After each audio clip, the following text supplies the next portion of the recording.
yung arguments used by the two to justify their decision to join the majority. Actually, valid naman yun. No? Pero yun nga, mas mataas kasi yung standard sa inyo. Valid if you're going to use pragmatic politics, di ba? Yung tinatawag nilang real politics. Yun ang katotohanan, di ba? Pero yung arguments na yun, pwede mo rin kasing gamitin against them and then turn to Risa Ontiveros. Bakit si Risa? Di ba? Kung maganda ring balikta rin eh. Yeah. Yun. So, pero yun nga, ito naman, looking at the bright side, you mentioned na talagang naglabas din naman sila ng joint statement about the impeachment issue. So, this is a good indication that yung alliance nandun, although formally wala, pero alliance in terms of principles and common values or issues nandun. At least, piecemeal, isa-isa yan, di ba? To be fair, sa tingin ko naman, hindi naman matatapos yung pagkikipag-usap at coordination among their offices at sila-sila. Tingin ko naman kasi may natural, naman yan eh. May natural parallelism naman yung mga posisyon, di ba? So, in terms of that, I don't think na porke nandun na sa majority yung dalawa, titigil na yun. At ako, very good indicator yung nilabas silang joint statement. At tingin ko, isa rin yun, baka yun din yung purpose nun, di ba? Yung timing na nilabas sila yun para to reassure everyone na eto, pareho pa rin naman kami ng posisyon and we will continue to work together. So, umaasa ako na there will be more of that dito sa darating na mga buwan. Sana yun ang maging mas yun yung mas maging common, di ba? Yun yung mas maging standard rather than yung exception sa maging gagawin. And ako, I'm fairly hopeful na doon naman papunta yan. Kaso isa pa dyan no? You were talking about kanina, the fact remains na bumoto sila for Jesus Cordero for Senate Yun President. lang, di ba?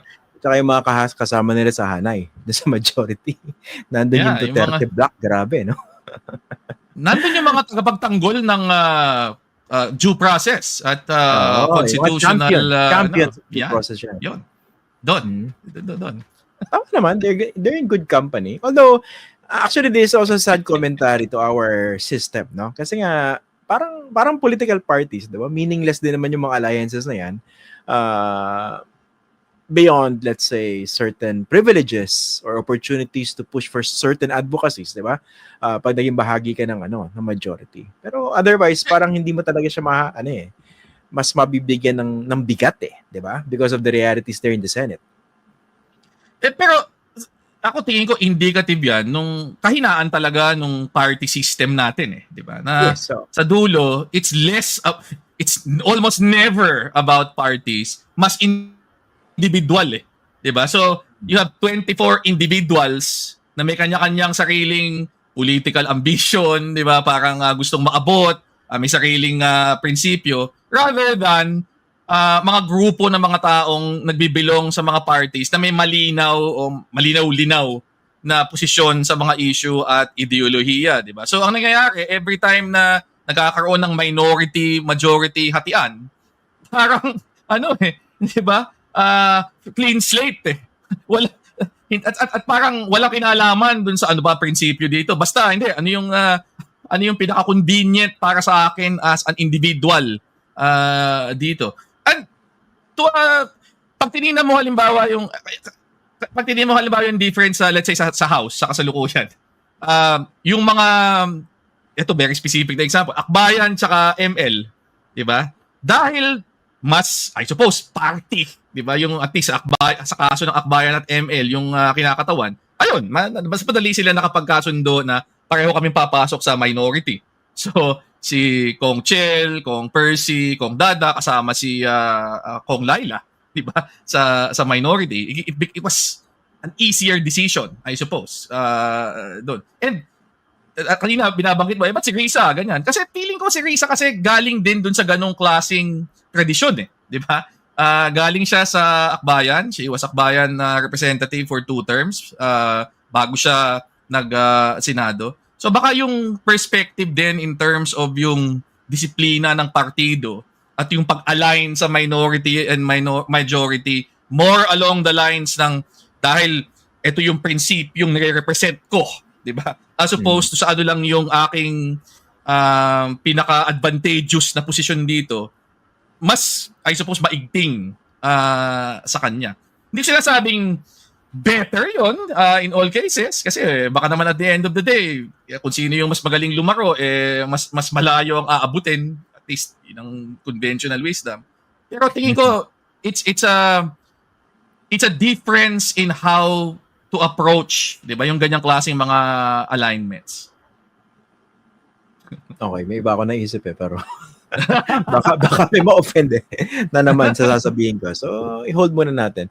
Ito si Grace, kanina pa paulit-ulit niyang pinopost ito. What word can be used instead if not betrayal, Sir Attorney Barry? Nasagot mo na yan, di ba? Abandonment. Abandonment. Gusto mo bang i-edit yung sagot mo? Anong gusto mo? Hindi ako. Amicable separation. A mutual decision. Kasi mukha namang hindi naman minasamaan ni Reza, di ba? At mukha namang hindi naman basta-basta umalis yung dalawa, di ba? Mukha namang nagkaroon ng pag-uusap. Pero net result, ayun pa rin, di ba?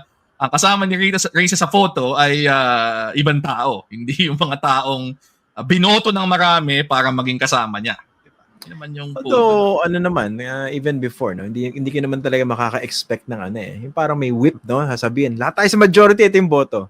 Diba? Iba kasi yung nature ng Senado natin na indicative of the kind of politics that we have. Diba? Sabi mo nga, talagang napakahina ng ating political party. Weird talaga yan. Makikita natin yan eventually. Yung mga nasa minority, iba yung mga tindig niyan. Diba? Yung mga nasa majority, iba rin yan. Tsaka once mag-collapse na yung mutual self-interest, mabilis pa sa alas 4, magsishift din yung alliances. Di ba yun naman yung nangyayari dyan Ito pala, iliko na rin natin yung discussion dito dahil nabuo na. Okay, nandiyan na yung leadership composition ng Senado. Si Joel Villanueva, grabe. Ang ganda ng palakpak niya kanina. Shoutout sa'yo. Schoolmate. Dun sa zona, lalo nung pinag-usapan na ba yun?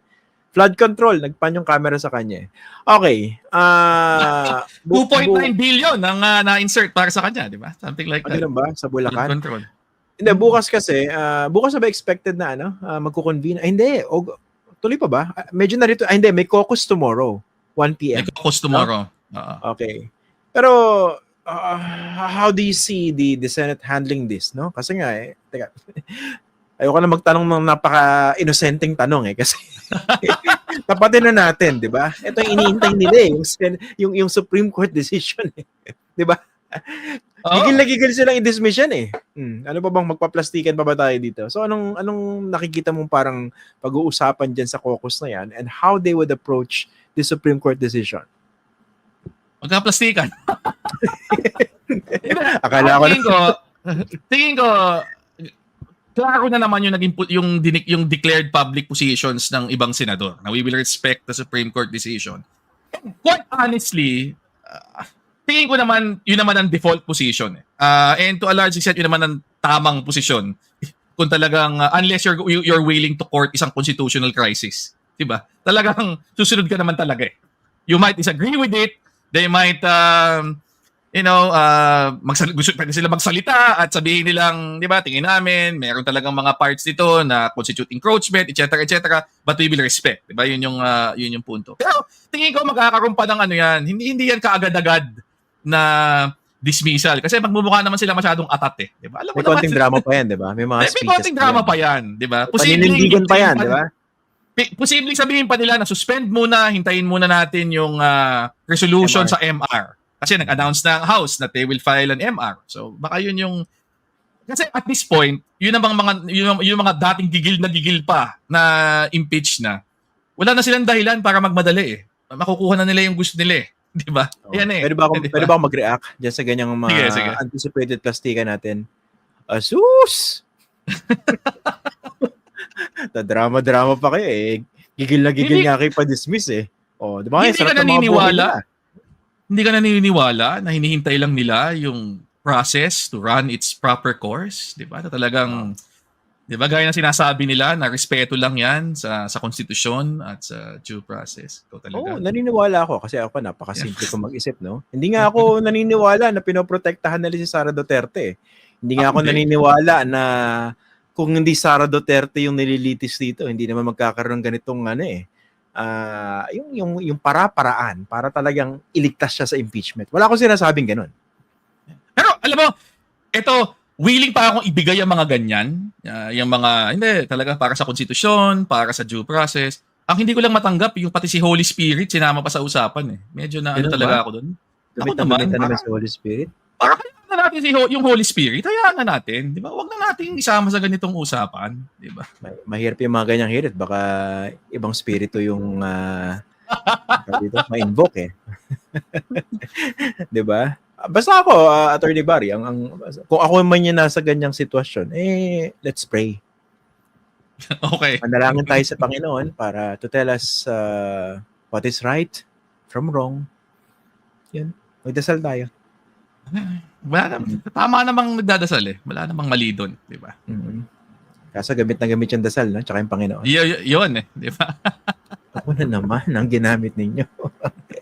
So yun nga, mukhang meron pang ano yan, hindi yan outright dismissal na tipong, hindi, di ba? Para namang para namang yumuko, no? May konting pagpapanggap pa yung term o face saving.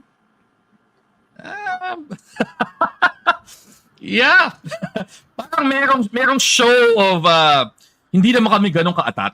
Diba?